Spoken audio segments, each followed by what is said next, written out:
Hello viewers, অর্পণ ফ্যামিলিতে আজকে নতুন একটি ভিডিওতে আপনাদেরকে স্বাগত জানাই।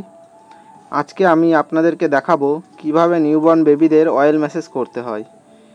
আর যদি ভিডিওটি ভালো লাগে অবশ্যই একটি লাইক করবেন, আর চ্যানেলে নতুন হয়ে থাকলে চ্যানেলটিকে সাবস্ক্রাইব করবেন।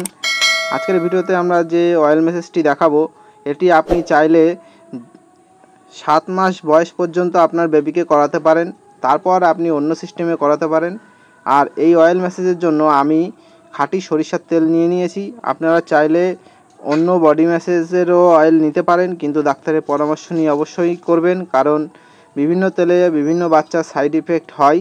সেই কারণে আপনি তেল মালিশ করার সময় অবশ্যই ধ্যান রাখবেন। আর আমি খাঁটি শস্যর তেল দিয়েই আজকে আপনাদেরকে দেখাবো।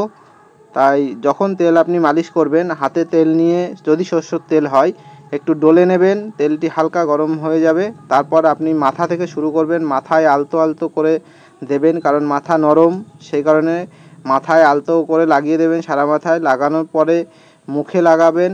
মুখে কিভাবে লাগাতে হয় সেটা আমি দেখাচ্ছি, আপনারা দেখতেই পাচ্ছেন।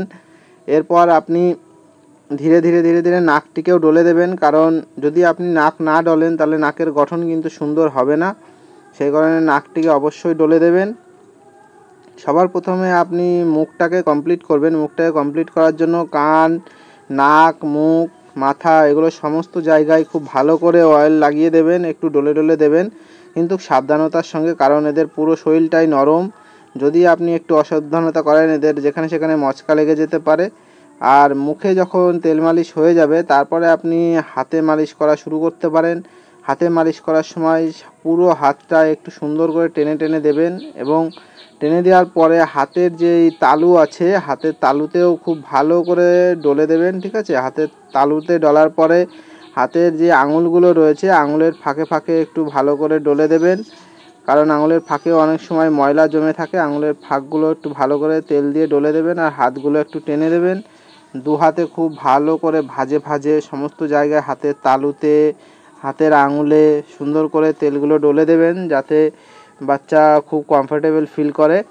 তারপর দু হাত হয়ে যাওয়ার পরে বাচ্চার গায়ে সামনের পাশে একটু ভালো করে তেল হালকা করে ডলে দেবেন।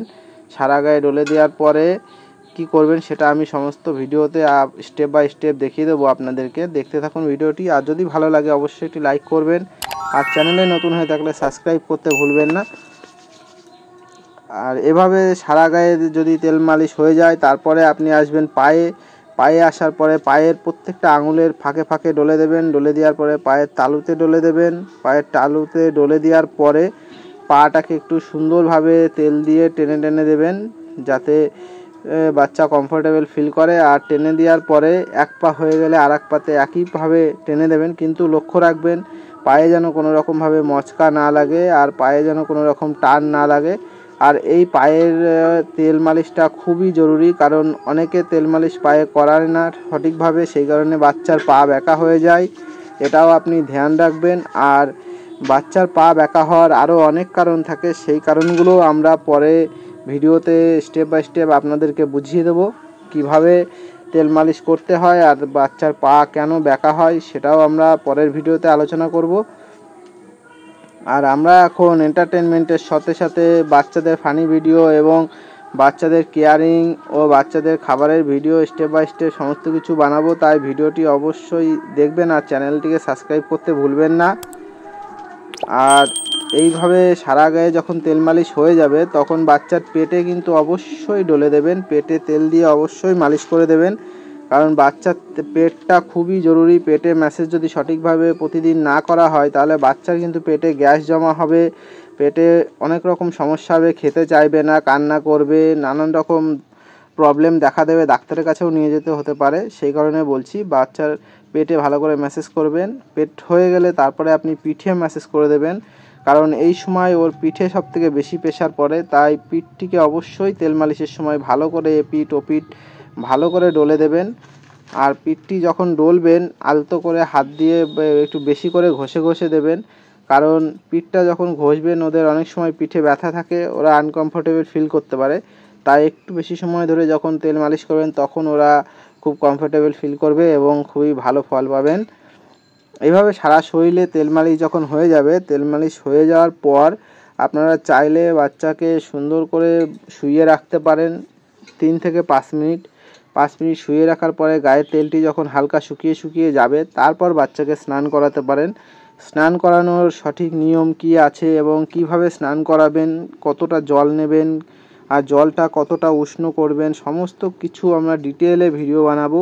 তাই ভিডিওটি দেখার জন্য চ্যানেলটি অবশ্যই সাবস্ক্রাইব করে রাখবেন। আর আমাদের যদি ভিডিও ভালো লাগে একটি লাইক করতে ভুলবেন না। আর যদি আপনার জানা কারোর বেবি হয়ে থাকে তাদেরকে ভিডিওটি অবশ্যই শেয়ার করতে পারেন। অর্পণের এখন সারা শরীরে তেল মালিশ হয়ে গেছে কমপ্লিট। আর এই যে দেখতেই পাচ্ছেন সরষের তেল এখনও এতটা বেঁচে রয়েছে। আর এরকম রেগুলারই এরকম তেল মালিশ করা খুবই দরকার। আপনি আপনার বাচ্চার জন্য অন্য তেলও ব্যবহার করতে পারেন, সেটা আমি প্রথমেই বলে দিয়েছি।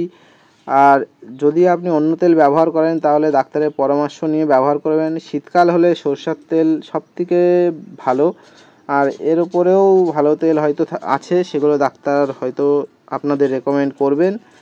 আর অর্পণের আরও বেবি কেয়ারিং ভিডিও আমরা দেব, আশা করি ভালো লাগবে। আজকে এই পর্যন্তই, দেখা হবে আবার একটি নতুন ভিডিওতে। আশা করি ভিডিওটি ভালো লেগেছে। আর যদি ভালো লেগে থাকে কমেন্ট, শেয়ার, লাইক করতে ভুলবেন না। আর এই পর্যন্তই, দেখা হবে নতুন একটি ভিডিওতে। ভালো থাকবেন, সুস্থ থাকবেন। অসংখ্য ধন্যবাদ ভিডিওটি সম্পূর্ণ দেখার জন্য।